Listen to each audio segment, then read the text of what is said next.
Our dearest students and viewers, this is your Professor Ahmed Eissawi, is greeting you from here from our YouTube channel. It's my pleasure to introduce for you now your our third part from timeline for the most important Islamic history events. The second part, we stopped when Muslims started by the order of the Prophet Muhammad to immigrate from Mecca to Medina. If you remember that the first immigration was for Abyssinia, for Habasha, and this is the first time they immigrate to Medina. So some people, they went by themselves or with their families, and of course they go like these kids from the people of Mecca who did not convert to Islam. Then the Prophet Muhammad decided to go to Mecca. He went with his companion Abu Bakr as-Siddiq, and history books told us a lot about this journey, how they go together, and Abu Bakr was taking care of his best friend, because Prophet Muhammad and Abu Bakr used to be friends since they were young. So Abu Bakr, he knows him since he was young, and they used to have a strong friendship together. That's why Abu Bakr, when the Prophet Muhammad, Allah subhanahu wa ta'ala ordered him to start to call the people to pay witness there is no God but Allah, and Muhammad is the last messenger of Allah. You have to know that Abu Bakr is the first one after Khadija. He believed him without any hesitation. Prophet Muhammad and Abu Bakr, they left Mecca, and the Prophet Muhammad, when he left Mecca, he looked at it and he said, "You are the most beloved land to me, but your people do not want me to be with them. That's why I have to leave you, and I wish I'm gonna come back to you." He went to Mecca with Abu Bakr, and they faced some problem because at the time people in Mecca, they had a meeting together, and they brought like some tribes, and each person come to represent his tribe, and he decided to go to kill Muhammad in the night he left to Mecca. At the night he left to Mecca. And of course they agreed about that, and they decided to do that in order not to have this kind of feud. We call it in Arabic tha'r, because the Arabs, if anybody got killed from them, they have to kill the person who killed him from the other family or other tribe, or anyone from them, one by one, head by head. So they said, okay, let's spread his blood among the tribes. So Banu Hashim, the people, the tribe of Muhammad with the Hashemite, they gonna take the feud from who there are many tribes. So when they went that night, the Prophet Muhammad left, and he told Ali ibn Abi Talib, his cousin, to be instead of him in his bed. Ali was 8 years old. So when those people, they entered the place of the Prophet Muhammad where he sleeps, and they tried to take the cover, they found Ali, which is 8 years old, and the Arab cannot kill a boy because, as they mentioned, their honor doesn't allow them to do that.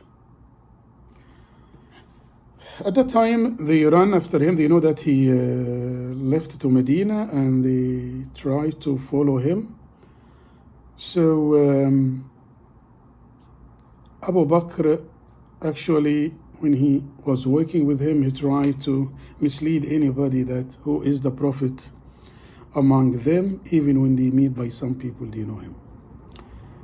By the end of the trip, the Prophet Muhammad and Abu Bakr as-Siddiq arrived al-Medina. People in al-Medina, we call them al-Ansar. Al-Ansar means supporter of the Prophet Muhammad. People from Mecca, al-Muhajirun, as I mentioned before in the class. Muhajirun, immigrants. That's why anybody immigrated from any country to another country, they call him immigrant, which in Arabic, muhajir. Muhajir, M-U-H-A-J-E-R. You want to make it plural? You add O and N. Muhajirun. Could be muhajirun in nominative case. Could be muhajirin in accusative or genitive case. So, muhajirun, the people they left Mecca to Medina. Ansar, people of Medina, they welcome the Prophet Muhammad and they sing when he approached Medina in his camel, and every one of them tried to invite him to his house, and he told them wherever the camel or the female of they call it naqa, is gonna lay down, this is the place, and the female of the camel, the naqa, lay down in a place, and the Prophet Muhammad considered it is the place he will stay in. When the Prophet Muhammad went to Medina, he established the first Islamic state. So in this case, we have to say that the 13 years which Prophet Muhammad has spent in Mecca calling people for Islam, 13 years plus 16, so 13 plus 16, 623. It means the Prophet Muhammad arrived in Medina at 623. Timeline, don't forget. 570, the birth of the Prophet Muhammad. 610, the beginning of revelation. 623, Prophet Muhammad arrived to Mecca and established the Islamic State, first Islamic state in Medina, after he came back from Mecca to Medina, and started to put the foundation for his Islamic State. Of course, many procedures happened at that time, and it was a battle at that time between two tribes over there. A tribe called Al-Aws. Remember this name, Al-Aws. And the second one, Al-Khazraj. Al-Khazraj. If you go to the book, The Inventor of Islam, you found all these names. Name of the places, names of the tribes, names of the companions, names of the Ansar, names of the Muhajirun, all this stuff over there transliterated. Muslims started to have the Islamic State in Medina, and as I told you, the Prophet Muhammad, he make reconciliation between Al-Aws, Qabilat Al-Aws. Qabila means a tribe, Qabilat Al-Aws and Qabilat Al-Khazraj. So they became together after they used to fight each other. So it was the best thing the Prophet Muhammad did as soon as he arrived, that he made a peace between the two tribes. They used to be enemies in Medina. After that, 1 year, 624, it was the first battle between Muslims and non-Muslims from Quraysh. Muslims in Medina, they knew that there is a caravan returned to Mecca. And Muslims, when they left Mecca, they left most of their properties. Because some of them, when they want to leave, people in Mecca, they told them, do you want to leave? Leave all your properties here. As if they stole their properties. At that time, Muslims, according to their understanding, we have to take back what we lost. At least if we fight and we took back what has been taken from us, that's fair. So it was the battle, it's called Badr. Badr battle was 624. 624. And 624, as I said, from Jesus' birth. It's 80. So after that, Badr battle happened and Muslim won that battle.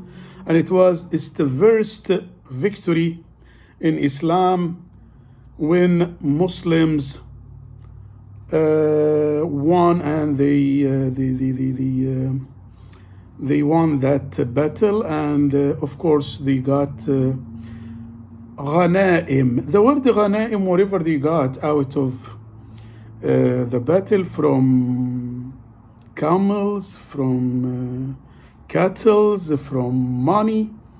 And somebody gonna ask, this is correct or not? As I told you before, when Muslims left Mecca, actually they left, and the people in Quraysh, which is Muslim, called them infidels, kuffar Quraysh, the people they didn't convert to Islam.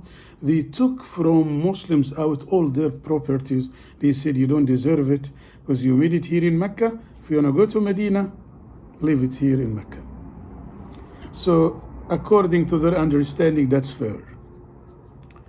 So first battle in Islam between Muslims and non-Muslims, Muslims won the battle, and they returned to Medina, and they were very happy, and actually many big shots from Quraysh died in that battle. I forgot to tell you that when Quraysh heard that the Muslims they like to go to interrupt their caravan, but at that time Abu Sufyan was the head of the caravan. He changed his way, and he returned to Mecca safe with the caravan. But Quraysh at that time, they said, we have to punish a few Muslims for what they did. Then they met together in a place called Badr.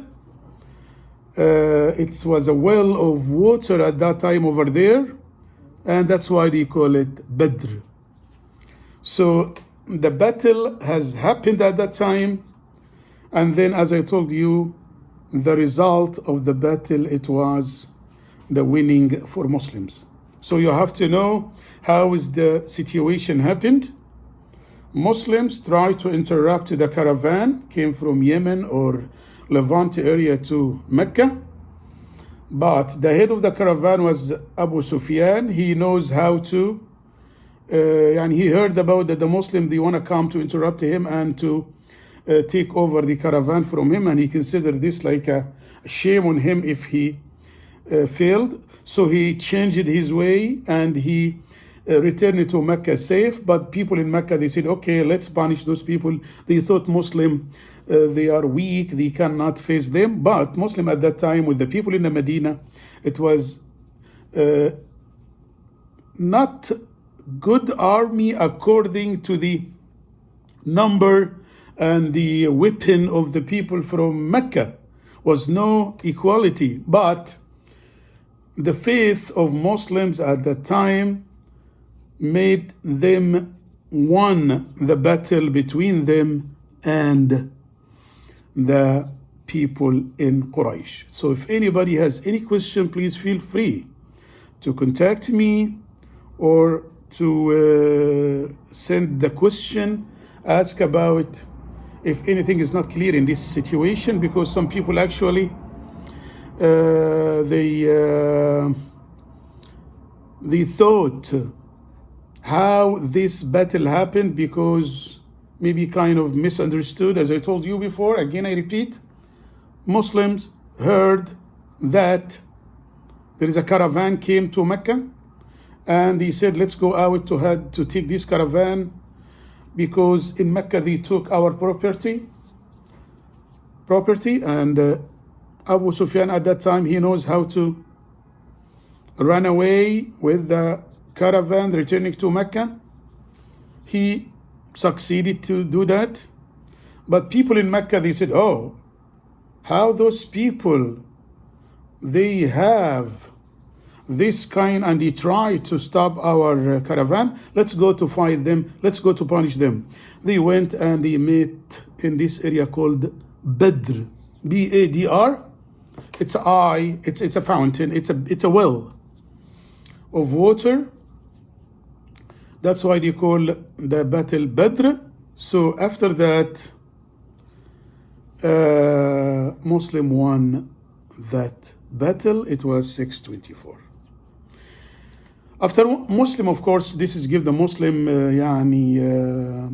encourage them to feel confidence of themselves, to feel that they can stand in front of those people. And the other side over there in Mecca, they felt shame, they felt bad, and they insist that they have to fight again to revenge from Muslims. And it was a battle of Uhud. Again, they met near to the mountain called Uhud. And this battle, this mountain of Uhud, it's considered in Mecca. That's what we're going to return, inshallah, in the next class to explain it to you. But I liked to take time to explain for you the condition about the first battle that took place in the history, 624, and Muslim won that battle. I reach the end of this part. I don't like to make it longer than that. And I will return back to give you the fourth part for timeline for the most important Islamic history events. Feel free to contact me. Feel free to email me. Feel free to send any question. I will be more than happy to answer this. Thank you very much and see you in the next part. So see you. Goodbye.